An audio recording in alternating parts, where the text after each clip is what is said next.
George R. R. Martin confessou que pediram segredos às 7 chaves para ele, mas agora ele mesmo já pode confirmar que é oficial. No evento em que a HBO Max anunciou a sua reformulação para o mundo dos streams, se juntando a Discovery Plus para uma nova plataforma que agora se chamará apenas Max, eles aproveitaram a cerimônia para dar algumas notícias extras, e entre elas veio a confirmação da série O Cavaleiro dos Sete Reinos, que na linha do tempo acontece após House of Dragons, mas antes de Game of Thrones. Nós ainda não tínhamos canal no YouTube quando acompanhamos o seriado de Game of Thrones pela HBO. Porém, agora sim, há menos de 2 meses esse canal foi criado e sim, nós somos fãs de Game of Thrones e traremos vários conteúdos aqui no canal. Com tantos anúncios como o Cavaleiro dos Sete Reinos e também aí a previsão do spin-off de Jon Snow, eu acredito que nós teremos bastante a conversar. Então, portanto, se inscreva para vocês sempre receberem aí conteúdo de Game of Thrones, entre outros. Sem spoilers, nós vamos entrar um pouquinho sobre o que vai acontecer,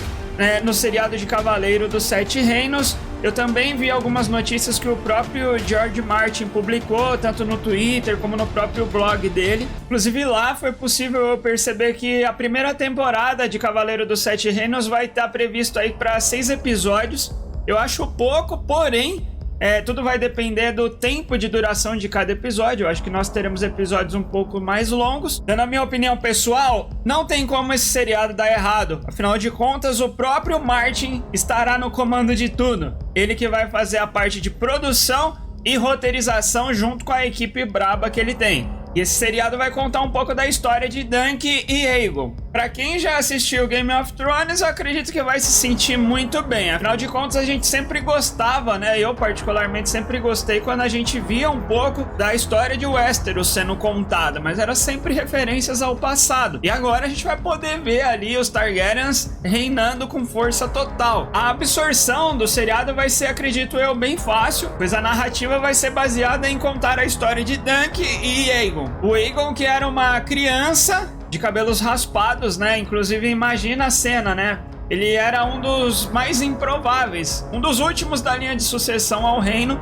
E sim, ele era um príncipe Targaryen. Então, como era quase improvável ele se tornar rei, ele raspou seus cabelos para ninguém notar ali os cabelos platinados que todo Targaryen tinha. E aí assim ele podia circular sobre todo o continente, né? Sem ser notado. O seriado vai mostrar, como eu disse, eu não vou dar spoilers, como que o Aegon encontrou o Duncan. E inclusive é o Duncan o Alto, né? Uma pessoa bem mais velha que Aegon. E o Duncan passa a ser o escudeiro de Aegon. Isso é bem legal. Eu também vou contar uma outra curiosidade que eu lembrei aqui sobre o Aegon, mas isso é bem legal porque dá um contraste bem legal pro seriado. Afinal de contas, o Duncan é mais velho e bem mais experiente, então ele passa muito disso pro Aegon, porém o Aegon é um Targaryen, né? E então ele sempre fica rebatendo o Duncan, e é construída uma relação ali, um laço familiar bem interessante. O fato curioso que eu lembrei é que o Aegon Targaryen, ele é o irmão caçula do grande mestre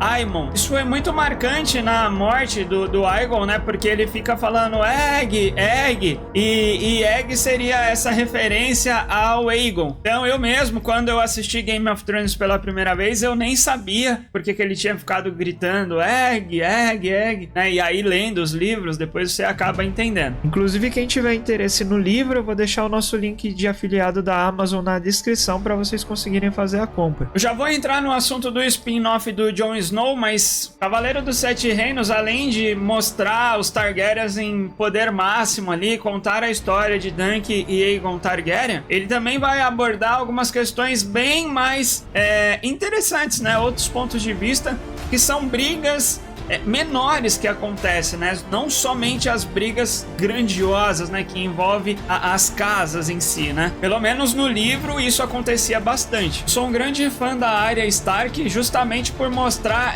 esse mas vamos dizer, mais povão, né? Ela é mais povão, ela tá mais ligada ali com a classe mais baixa, né? Ela se envolve muito com a classe mais baixa. Eu gosto muito da Arya, Não só por esse fator, por vários outros, né? Mas a confirmação que a gente tanto aguarda é sobre os rumores, né, do spin-off do Jon Snow. E aí muita gente acho que já deve ter falado, ou ainda não, porque não existe um livro para se basear nesse spin-off de Jon Snow. Mas isso eu acho que não é algo que a gente deve se preocupar. Afinal de contas, o que a gente quer é Game of Thrones. Se a gente tiver a HBO, o George Martin por trás de tudo isso, com certeza a gente terá uma grande produção sobre o spin-off de Jon Snow. E lógico que a briga pelo trono já existia nessa época. Várias rebeliões aconteciam nesse momento. Então vai ter muitas brigas pra gente acompanhar, que vai ser bem legal também. Aproveitando, né, que eu já dei algumas notícias aqui, a House of Dragon segunda temporada eu acredito que vai sair no segundo semestre de 2024. Então dá tempo aí de colocar todos os seriados em dia. Eu acredito que não só eu, mas várias pessoas, assim que tiver todos esses spin-offs em dia, é muito provável que a gente assista tudo novamente em ordem cronológica de tão boa que é essa série, não é verdade? Tô muito feliz de poder fazer o primeiro vídeo aí sobre o mundo, o universo de Game of Thrones aqui no canal. Eu vou até criar uma playlist específica para isso. Eu espero que vocês tenham gostado aí das notícias. Ah, e deixa nos comentários também mais informações que vocês tiverem, porque a gente vai resenhando por lá também. Vou ficando por aqui, um forte abraço e até o próximo.